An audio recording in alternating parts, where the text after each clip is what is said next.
Hello students, இந்த video 11th ஸ்டூடெண்ட்ஸுக்கு ரொம்ப ஒரு ஹாப்பியான நியூஸ். இன்றைய தினம் தமிழக அரசுலேருந்து ஒரு அறிக்கை ஒன்று வெளியே இருக்குது. அந்த அறிக்கை என்ன சொல்கிறாங்கன்ற பின்னாடி சொல்கிறேன், கேளுங்க. மறக்காமல் நம்ம சேனலை சப்ஸ்கிரைப் பண்ணி வச்சுங்க. இதேமாதிரி உங்களுக்கு அப்டேட்ஸ் வந்துக்கிட்டே இருக்கும். அதுவும் இல்லாமல் இந்த வீடியோ பிடிச்சிருந்தால் லைக் பண்ணுங்கள், ஷேர் பண்ணுங்கன்னு கமெண்ட் பண்ணுங்கள். ஸ்டூடெண்ட்ஸ் மறக்காமல் வீடியோ சப்ஸ்கிரைப் பண்ணிவிட்டு பாருங்கள். இது உங்கள் நல்லதுக்கு தான் சொல்கிறேன். இந்த ஜியோ காப்பி பார்த்தீங்கன்னா 10th அண்டு 12th மட்டும் வர 19th ஸ்கூல் ரீஓப்பன் அப்படின்னு சொல்லியிருக்காங்க. அந்த ஜியோ காப்பி தான் நீங்கள் இப்போ பார்த்துட்ருக்கீங்க. இதில் இருக்க இம்பார்ட்டன்ட் பேராகிராஃப் மட்டும் படிக்கிற பாருங்கள். அது மட்டும் இல்லாமல் இந்த நியூஸ் வந்து 100% அஃபிஷியல் நியூஸ் மட்டும்தான் நம்ம சேனலில் போஸ்ட் பண்ணுவோம். அதனால தான் ஒரு 2 டேஸாக வீடியோஸ் எதுவும் போஸ்ட் பண்ணல, எந்த அஃபிஷியல் நியூஸ் இல்லாமல். இந்த ஜியோ காப்பி பார்த்தீங்கன்னா மாண்புமிகு தமிழ்நாடு முதலமைச்சர் திரு எடப்பாடி கே பழனிசாமி அவர்களின் அறிக்கை 12/1/2020. கீழே பார்த்தீங்கன்னா தமிழ்நாடு முதலமைச்சர் அவருடைய நேம் போட்டிருக்கு பாருங்கள். எங்கேருந்து வெளியாகிருக்குன்னா இயக்குனர் செய்தி மக்கள் தொடர்புத்துறை ப்ரெஸ்ஸுக்காக வெளியிட்ட நியூஸ் இது. ஸோ இது வந்து 100% அஃபிஷியல் நியூஸ். யாரும் இது ஃபேக் நியூஸ்ன்ட்டு கேட்காதீங்க, இது 100% அஃபிஷியல் நியூஸ்.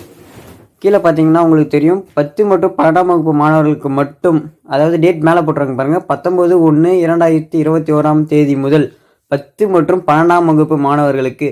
இதை நான் ஏன் அழுத்தி சொல்கிறேன்னா 10 மற்றும் 12ஆம் வகுப்பு மாணவர்களுக்கு மட்டும் பள்ளிகள் திறக்கப்படும். அது வந்து இது ஒரு ஸ்பெஷல் கிளாஸ் மாதிரி தான் நடக்கும்னு சொல்லியிருக்காங்க. அடுத்து இன்னைக்குள்ளே வந்து இது ஆஃப் டேவா இல்லை ஃபுல் டேவா, பாண்டிச்சேரியில் ஃபாலோ பண்ணுற மாதிரியா அப்படின்றது சொல்கிறேன்னு சொல்லியிருக்காங்க. அந்த நியூஸ் வந்தவுடனே நான் அப்டேட் பண்ணுறேன். வேணும்னா கீழே கமெண்ட் செக்ஷனில் கமெண்ட் பண்ணுங்கள். முடிஞ்ச அளவுக்கு இன்னும் சீக்கிரமாக அந்த வீடியோ போட ட்ரை பண்ணுறேன். இதில் பார்த்தீங்கன்னா +1 வந்து மிஸ் பண்ணியிருக்காங்க. ஏன்னு பார்த்தீங்கன்னா +1 இந்த இயர் பப்ளிக் எக்ஸாம் இல்லை அப்படின்ட்டு நம்ம சேனலுக்கு ஒரு சில இன்ஃபர்மேஷன் கிடைச்சிருக்கு. அஃபிஷியல் நியூஸ் தான் போடுறேன்னு சொல்லியிருக்கேன். பட் வந்து 100% ட்ரூ. 11th இந்த இயர் வந்து கன்ஃபார்ம் பப்ளிக் எக்ஸாம் இல்லை. அதனால் மாணவர்கள் யாருக்கும் ஸ்டெயின் பண்ணிக்க தேவையில்ல. அஃபிஷியல் நியூஸ் வர வரைக்கும் வெயிட் பண்ணுங்கள். இது மட்டும் இல்லாமல் 10th and 12th ஸ்கூல் திறக்கிறேன்னு மட்டும்தான் சொல்லியிருக்காங்க. எக்ஸாம் பற்றியும் எதுவும் மென்ஷன் பண்ணலை. அதுவும் இல்லாமல் 11th வந்து இந்த இயர் எக்ஸாம் இல்லை அப்படின்றது இதுலேருந்தே தெரியுது.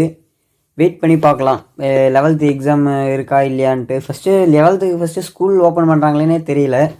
மேபி எனக்கு தெரிஞ்சு ஸ்கூல் ஓப்பன் பண்ணால் தான் பப்ளிக் எக்ஸாம் வைப்பாங்க. வெறும் ஆன்லைன் கிளாஸ் நடத்திட்டு மட்டுமே பப்ளிக் எக்ஸாம் வைக்க 100% சான்ஸ் இல்லை. So let wait and watch. இந்த வீடியோ பார்த்துருக்க 11th ஸ்டூடெண்ட்ஸ் மறக்காமல் இந்த வீடியோஸ் உங்கள் ஃப்ரெண்ட்ஸுக்கு ஷேர் பண்ணுங்கள். மட்டும் இல்லாமல் நீங்களும் இல்லை உங்கள் ஃப்ரெண்ட்ஸ் யாருமே நம்ம சேனலுக்கு சப்ஸ்கிரைப் பண்ணாமல் இருந்தீங்கன்னா கண்டிப்பாக மறக்காமல் சப்ஸ்கிரைப் பண்ணி வச்சிங்க. நீங்கள் போகிற ஒவ்வொரு சப்ஸ்கிரைப்ஸ்க்கும் உங்களுக்கு தான் ஹாப்பி நியூஸ் வந்துக்கிட்டே இருக்கும். ஸோ மறக்காமல் சப்ஸ்கிரைப் பண்ணிவிடுங்க. இந்த வீடியோ பிடிச்சிருந்தால் லைக் பண்ணுங்கள், பிடிக்கலைன்னா கமெண்ட் செக்ஷனில் கமெண்ட் பண்ணுங்கள். தேங்க்யூ.